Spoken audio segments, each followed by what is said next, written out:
Mic एक 17 साल का लड़का था जो हमेशा अंतरिक्ष की खोज करने का सपना देखता था। उन्हें एक नए ग्रह पता लगाने के मिशन के लिए चुना गया था, लेकिन कुछ गलत हो गया। मिशन के दौरान एस्टेरॉयड गिरने से उनका स्पेसशिप एक दूसरे ग्रह पर जा टकराया और फिर माइक ने खुद को एक दूसरे अनजान ग्रह पे फंसा हुआ पाया। माइक का दिल डूब गया क्योंकि उसे एहसास हुआ कि वह पृथ्वी से कई हजार किलोमीटर दूर किसी अनजान ग्रह पे अकेले फंस गया है, क्योंकि बाकी साइंटिस्ट मारे जा चुके थे और उस दूसरे ग्रह पे पृथ्वी से संपर्क करने का कोई तरीका नहीं था। लेकिन माइक आसानी से हार मानने वालों में से नहीं था और वह यह जानता था कि घर वापस आने के लिए उसे अपने दिमाग का इस्तेमाल करना होगा और खुद को शांत रखते हुए उसे उम्मीद रखनी होगी। माइक का पहला चुनौती अपने स्पेसशिप की मरम्मत करना था।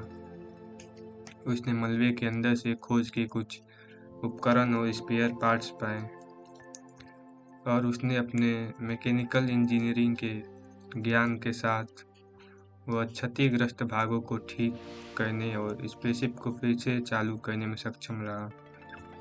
लेकिन घर वापस आने से पहले उसे अभी भी एक लंबा रास्ता तय करना था। जैसे ही माइक अंतरिक्ष के माध्यम से आगे बढ़ा, उसे अजीब और रहस्यमय जीवों का सामना करना पड़ा। एक थी विशाल अंतरिक्ष जेलफिश जिसने स्पेसशिप को पूरा निकलने की कोशिश की। एक और अंतरिक्ष कीड़ों का झुंड था जिसने स्पेसशिप पे हमला किया और खाने की कोशिश की थी। लेकिन माइक के पास एक गुप्त हथियार था, बिजली की शक्ति। माइक के ऊपर एक बिजली का बोल्ट गिरा था, लेकिन किसी कारणवश वो जिंदा बच गया। लेकिन बिजली उसके शरीर में प्रवेश कर चुकी थी, जिसके कारण माइक बिजली को कंट्रोल कर पा रहा था और इस कारण से वो बहुत ही शक्तिशाली हो गया था और उसे हराना नामुमकिन हो गया था। उसने इस शक्ति का उपयोग अपने सामने आने वाले प्राणियों के खिलाफ खुद का बचाव करने के लिए किया। उनके बीच युद्ध 1 महीने तक चला और आखिर में माइक ने सबको हरा के पृथ्वी की तरफ आगे बढ़ा। जैसे ही माइक पृथ्वी के पास पहुंचा, उसने महसूस किया कि वह अब भी खतरे में है। उनका स्पेसशिप का ईंधन पर काम चल रहा था और उसे पृथ्वी के वायुमंडल में प्रवेश करने के लिए एक साहसी युक्ति करने की आवश्यकता थी। वह जानता था कि अगर उसने इसे ठीक से नहीं किया तो वो दोबारा प्रवेश करने पर जल जाएगा। लेकिन माइक ने घर जाने का पक्का इरादा बना लिया था और उसने अपने बिजली की शक्तियों का उपयोग स्पेसशिप को वायुमंडल के माध्यम से निर्देशित करने के लिए किया, जिससे इसे जलाने से बचाने के लिए इसके चारों ओर प्लाज्मा का एक सुरक्षात्मक कवच बनाया गया। अंत में इतनी मुश्किलों को पार करने के बाद माइक आखिरकार पृथ्वी पर एक विजयी बन के वापस लौटा और सिर्फ विजयी नहीं, एक ऐसा लड़का जो ऐसे ग्रह से वापस आया जहाँ से आज तक कोई नहीं आ पाया था और उसने अपनी बिजली की शक्ति को राज रखने का निर्णय लिया। पृथ्वी पे आने के बाद उसे बहुत दुख था कि उसने अपने साइंटिस्ट दोस्तों को खो दिया, लेकिन उसने सोचा कि मैं उन्हें नहीं बचा सकता था, इसलिए मुझे पछताने की कोई ज़रूरत नहीं है। तो माइक ने सुकून से घर आने का निर्णय लिया।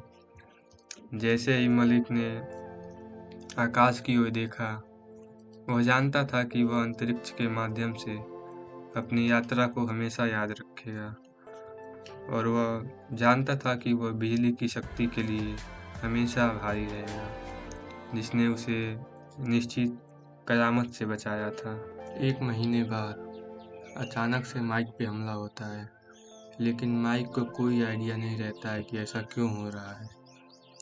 और हमले के वक्त माइक अपनी शक्तियों का इस्तेमाल भी नहीं कर सकता था, क्योंकि वो अपने दोस्तों के साथ था।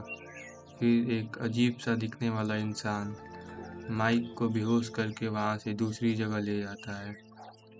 फिर कुछ देर बाद जब माइक की आँख खुलती है तो वो देखता है कि एक बहुत ही ताकतवर इंसान उसके सामने खड़ा होता है, जो देखने में काफ़ी बड़ा होता है। और वो इंसान माइक से उसकी शक्तियाँ छीनना चाहता है और फिर वो माइक से कहता है कि मेरी शक्तियाँ मुझे वापस दो बच्चे। फिर माइक बोलता है, नहीं, ये मेरी शक्तियाँ हैं। फिर, और तुम कौन हो, तुम्हारा नाम क्या है? तो वो आदमी बताता है कि मेरा नाम काल है। और फिर उसे पता चलता है कि उसके ऊपर बिजली का गिरना एक हादसा नहीं था, वो शक्तियाँ उसे एक जादूगर ने दी थी, क्योंकि उसे अपना रक्षक एक ऐसा इंसान को बनाना था जो सच्चा हो और नेक दिल हो और अपनी शक्तियों का इस्तेमाल अच्छे कामों के लिए कर सके। लेकिन काल उसे शक्तियाँ इसलिए छीनना चाहता था क्योंकि उसे पूरी दुनिया पे राज करना था और वो शक्तियाँ पाने के लिए किसी भी हद तक जा सकता था। इतना सब जानने के बाद माइक ने शक्तियाँ लेने से इनकार कर दिया।